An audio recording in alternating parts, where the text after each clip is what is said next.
Actually में आज हम आपको सो दैट का प्रयोग बताएंगे, ठीक है। तो जो फर्स्ट पार्ट रहेगा उसमें हम आपको सबसे पहले सो दैट का प्रयोग बताएंगे, है ना। और उसके बाद उसमें मैक्सिमम एग्जांपल्स जो भी आ सकते हैं, in examples whatever mandatory for you, so I would like to clear it, है ना। थोड़ा सा और आगे आ जाओ जिससे आवाज़ स्पष्ट है, थोड़ा सा हल्का से आगे आओ, है ना। रूल्स, पहला रूल है कि अगर सेंटेंस लिखा हुआ है, if the sentence is written, in that case we need to know where is very or to word is coming in the sentence। यानी हमें ये देखना पड़ता है कि सेंटेंस में वेरी या टू कहीं पर आया है। अगर आया है तो जहाँ पर वेरी या टू हो वहाँ पर हम क्या कर देंगे, सो कर देंगे। जैसे सेंटेंस है the water is very cold, पहला सेंटेंस है the water is very cold, ठीक है। the water is very cold। Second one है it can't be drunk, it can't be drunk। अब अपन को इसमें सो दैट का प्रयोग करना है।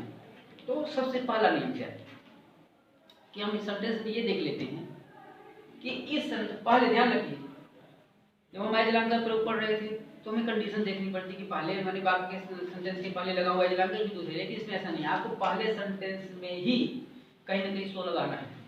तो सबसे पहले हम पहले सेंटेंस में ये देख लेते हैं कि वेरी या टू में से कहीं पर आया है। तो यहाँ पर लिखा the water is very cold, तो जहाँ पर वेरी लगा है वहाँ पर हम क्या लगा देंगे, वेरी को हटाएंगे, उसके साथ क्या लगा देंगे, सो। तो क्या हो जाएगा, the water is so cold, ठीक।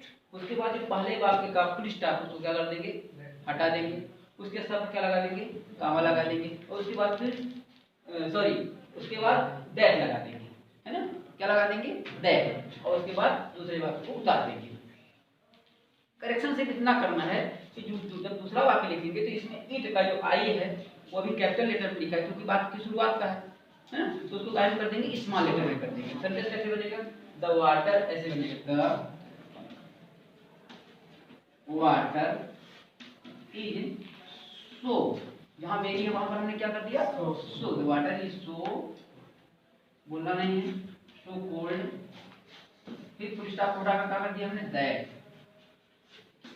ठीक है। फिर it can't be drunk, that it can't be drunk. ये पहली कंडीशन होगी। पहली कंडीशन में हमने क्या देखा कि अगर सेंटेंस है, if the sentence is given, in that case if in the sentence there is word like very or to, so first of all you would have to remove that particular word and in place of that word you would have to add so। Is it clear? After that end of the sentence you would have to remove the full stop and in place of full stop you would have to put that and after that another one sentence, okay।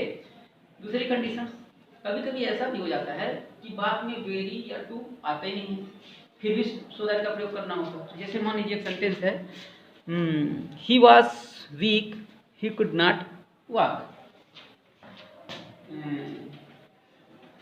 He was weak, he was weak. इसका second one है ही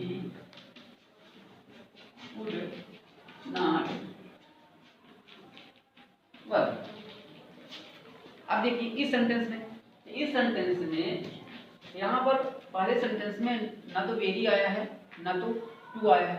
तो दूसरी condition second condition कि अगर कोई sentence ऐसा है जिसमें ना तो वेरी आए और ना ही टू आए, ऐसी स्थिति में अगर उस सेंटेंस में हेल्पिंग वर्ब आई हो, हेल्पिंग वर्ब मतलब सहायक क्रिया, सहायक क्रिया आई हो तो उस सहायक क्रिया के बाद ही हम सो का प्रयोग कर देंगे।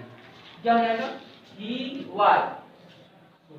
वाज हेल्पिंग वर्ब हो गई तो क्या हो जाएगा, ही वाज सो वीक, यानी हम हेल्पिंग वर्ब के बाद, ध्यान रखना है, हेल्पिंग वर्ब के बाद सो कर देंगे, ही वाज सो वीक। उसके बाद फुल स्टॉप के स्थान पर दैट करके दूसरे वाक्य को लिख देंगे। सेंटेंस क्या बन जाएगा,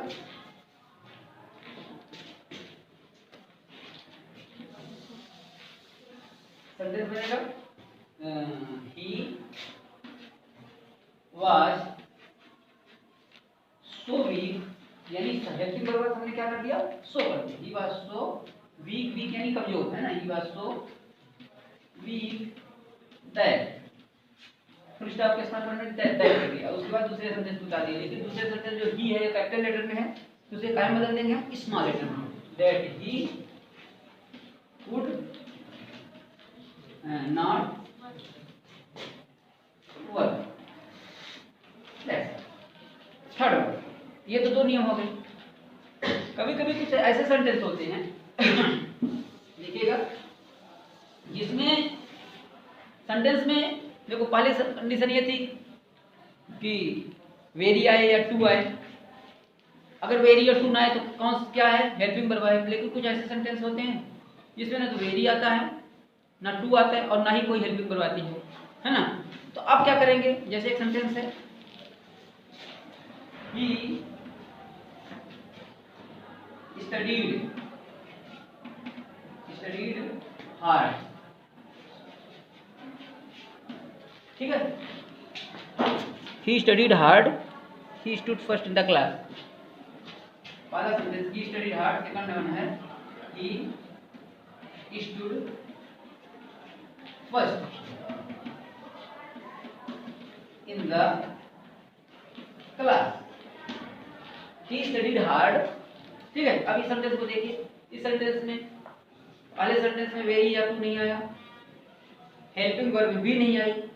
तो अगर ऐसा सेंटेंस है जिसमें ना तो टू आए या वेरी आए, ना तो हेल्पिंग वर्ब आए, तो अगर उसमें मेन वर्ब हो, कोई मुख्य क्रिया हो, तो मुख्य क्रिया के बाद ही हम सो का प्रयोग करने चाहिए, ठीक है। तो हो जाएगा ही, यहाँ मुख्य क्रिया क्या है, studied, he studied so hard, फिर फुल स्टॉप उठाकर दैट लगा, दैट। दूसरा sentence he stood first in the class, sentence क्या हो जाएगा, ही स्टडीड सो हार्ड, है ना, that he stood first in the class, that's all. तो बहुत ही सरल है। तो अभी ये जो हमने जो बनाया हुआ है ना, तो अभी तो सिर्फ ये रूल्स के है ना। अब अगला जो इससे संबंधित जो एक्सरसाइज है वो अगले वीडियो में रहेगा। और दूसरा कभी कभी ये जो प्रयोग है आपका, ये सो डॉट डॉट दैट के लिए, ठीक है। एक प्रयोग होता है सो दैट, ठीक है। उसको नेक्स्ट वीडियो बताया जाएगा। Okay, thank you.